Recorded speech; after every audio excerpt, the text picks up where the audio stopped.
Hello Aries Loves! Welcome back to my channel, and this video is dedicated to all the college students na nagbalik eskwela. And this is going to be a makeup tutorial, a back-to-school makeup tutorial for you all girls. Also, Aries Loves, this is going to be a collaboration with one of my YouTuber friend, MJ. I'm going to link her information or her channel down below, so please watch her back-to-school makeup tutorial. So without further ado, this is going to be my back-to-school makeup tutorial. So let's move now to the tutorial. Or on this side, or whatever side it is. Thank you. Keep on watching. Okay, so ayan, Aries Loves, let's start the tutorial. And katatapos ko lang maligo, gusto ko lang i-stress out kung gaano ka-importante na bago tayo mag-makeup, maganda yung malinis yung face natin. So let's start na. Importante to, yung primer, and I'm going to use yung Maybelline Baby Skin. Kaya tayo gagamit ng primer para mas tumagal yung ilalagay natin sa face natin and para mas magiging smooth siya. At the same time, yung mga pores natin is magiging less visible.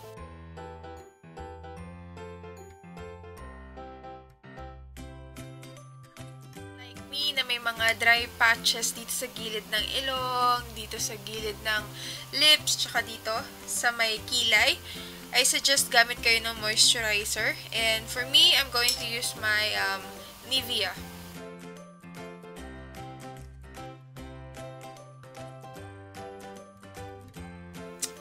Okay, this is my personal opinion lang. Ayoko yung magfa-foundation araw-araw kasi since mga estudyante pa lang kayo, mas maganda yung mas konting products yung ilalagay nyo sa face kasi the more that you use products every day, mas madaling mag-mature yung skin. So what I suggest is use BB cream like this. Or if you want, kung wala naman kayo masyadong mga imperfection, use yung mga tinted na moisturizer. Pwede din yon. Or if you want, CC cream para malesen lang yung mga redness, ganyan. So in this video, I'm going to use this Ever Bilena Advanced BB Cream.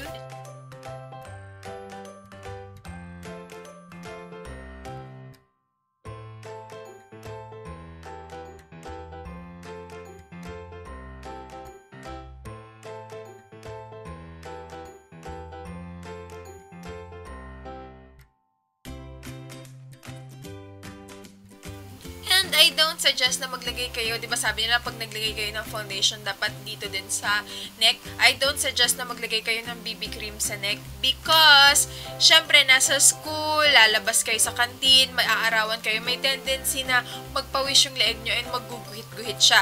So, what I suggest is, imblis na BB cream yung ilagay nyo, mamaya maglagay na lang kayo ng powder or loose powder or baby powder para magkasing kulay na yung face nyo sa inyong neck. Next is concealer. This is something na optional, pero hindi ko din sinasuggest na araw-araw nyong gawin. Kasi kung may mga eye bags kayo, carry lang yan. Part yan ng pagpupuyat, part yan ng pagiging estudyante. So, ang aim kasi ng video ko na to is ma-enhance lang yung natural beauty nyo, hindi yung matakpan siya. Pero since this is going to be a makeup tutorial, gawa na lang din tayo ng parang concealer step. So, yan. Wait lang hanap ako ng concealer. Okay, sa concealer naman, ang gagamitin ko is this, yung Sansan. Mura lang to. Pwede kayo magpunta sa mga HBC na malapit sa inyo. And yung kinuha ko is yung shade na natural. So, pat-pat lang. Huwag nyong kakapalan agad.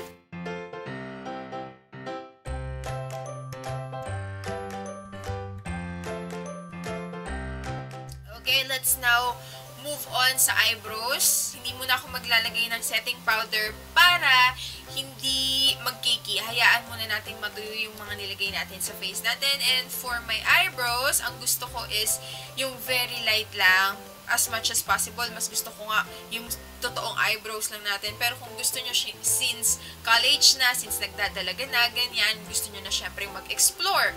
So, what I suggest is maghanap kayo ng powder. Powder lang muna kasi mas maganda siya tignan kesa dun sa mga eyeliner or brow liner. The tendency kasi pag gumamit yung mga first timer ng eyebrow pencil is that kumakapal tignan, nagmumukhang Betty La Fea, o kaya nagmumukhang line lang siya na ganyan, I suggest powder ang gamitin natin. Okay? Gagamitin ko naman is this. Ito yung Fanny Serrano na eyebrow palette. So, 4 ang kulay niya. Pasensya na, madumi. Yan, 4 ang kulay niya. And, piliin nyo yung pinakamalapit sa eyebrow nyo. Huwag sobrang light and huwag sobrang dark. Gagawin natin, nakikita nyo yung parang mga areas na walang mga buhok. I-fill in lang natin siya.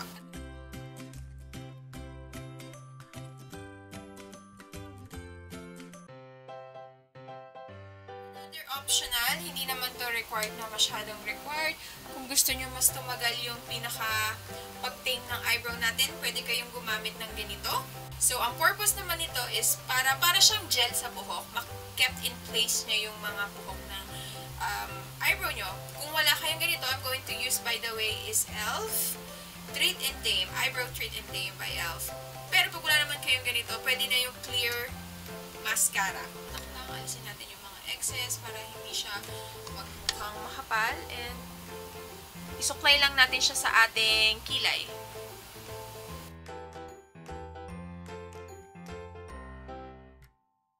Medyo natuyo na yung mga nilagay nating product. Pwede na tayo maglagay ng pulbos.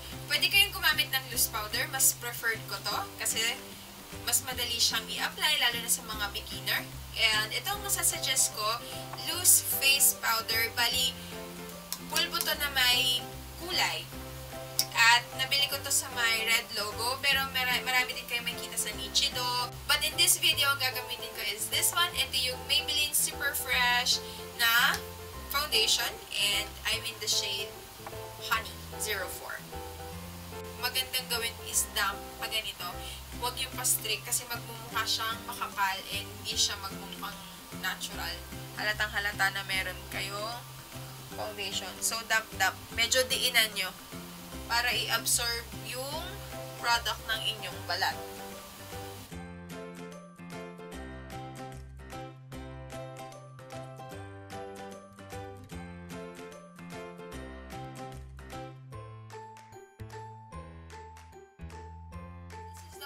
Lalagyan din natin yung neck. Pero hindi, ito yung gagamitin ko. So, this time, ito na yung aking gagamitin, yung aking loose powder. Para hindi madaling maubos yung foundation nyo. Huwag nyo kakalimutan yung leeg ha, para pantay. Pangit kasi pag maputi yung face nyo, tapos yung leeg nyo hindi. And since sa school tayo, mas maganda kung long-lasting na yung blush natin para hindi tayo apply ng apply. Kasi gumamit kayo ng either itong tint, and this is from Everbelena, or pwede rin naman this one. Ito naman yung Nichido na Cheek Mousse. And in this case, I'm going to choose this one, Nichido Cheek Mousse, and this is in Plum Brulee.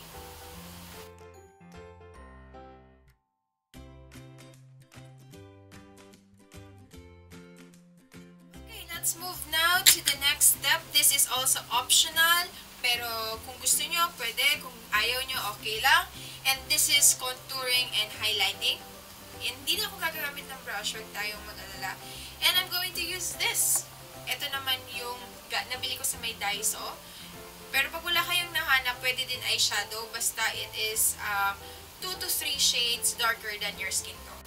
And yung contouring naman, ginagawa siya para mas magmukhang medyo matangos yung nose natin and mas maging mukhang slimmer yung ating face.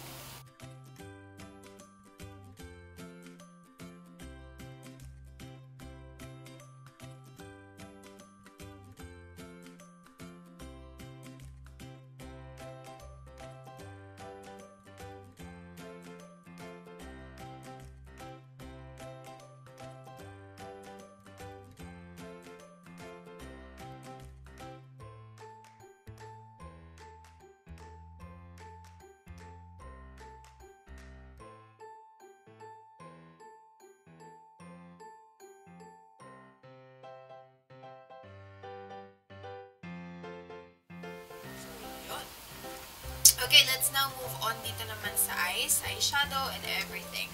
So, for the eyeshadow, gusto ko ang gagamitin ko ko lang, kung ako nasa school pa ako, yung mga earth tones lang, ayoko gumamit ng mga blue, violet, green, kasi syempre vava-voom na masyado yon. So, ito ang gagamitin ko. This is from Sansan. Ano lang siya, yung mga earth tones.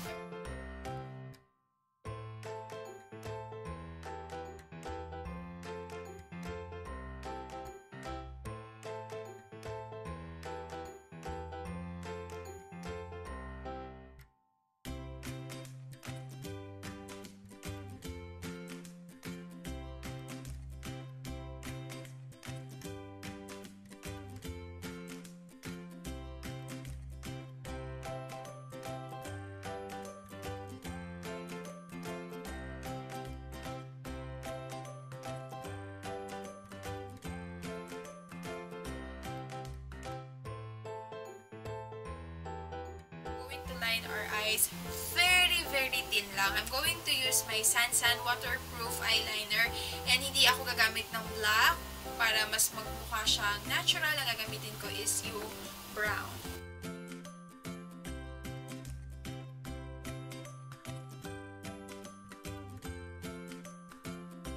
Touch para sa ating eye area is mascara. So, i-curl muna natin yung ating eyelashes.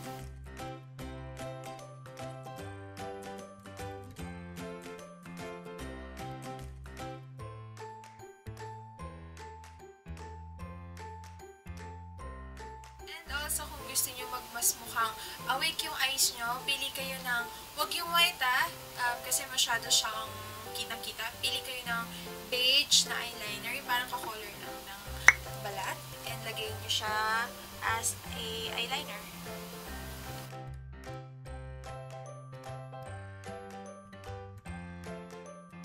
Optional din to. Kung mas gusto nyo mag-slim down yung ating face, pwede kayong mag-contour.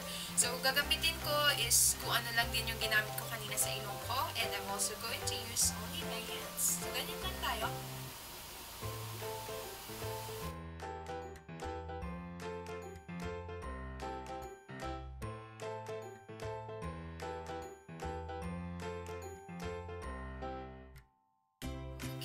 Down to our last step, which is our lips.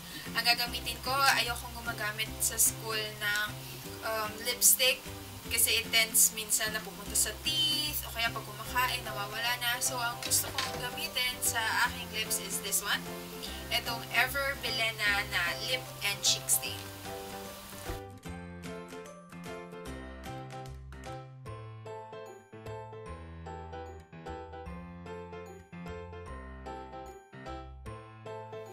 This is it. Ito na yung aking makeup for school. And pag nasa school ako, since mainit, ganyan, nagko-commute, mas gusto ko naka-ponytail para mukhang malinis, kitang-kita yung face mo, and fresh na fresh. At bawas init, diba?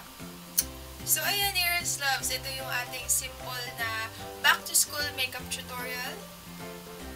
Hope you like it. Please don't forget to watch my YouTuber friend MJ.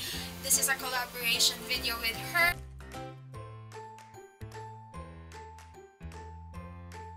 I'm going to link her YouTube channel down below and yung video ng back-to-school makeup tutorial niya. Please watch her too. And thank you so much for watching this video and see you on my next one. Bye-bye! Huwag tayong laging mag-foundation sa face kasi naglalak yung jaw. Ito na, yung ating face. Okay, so ang isasuggest ko ay naglalak.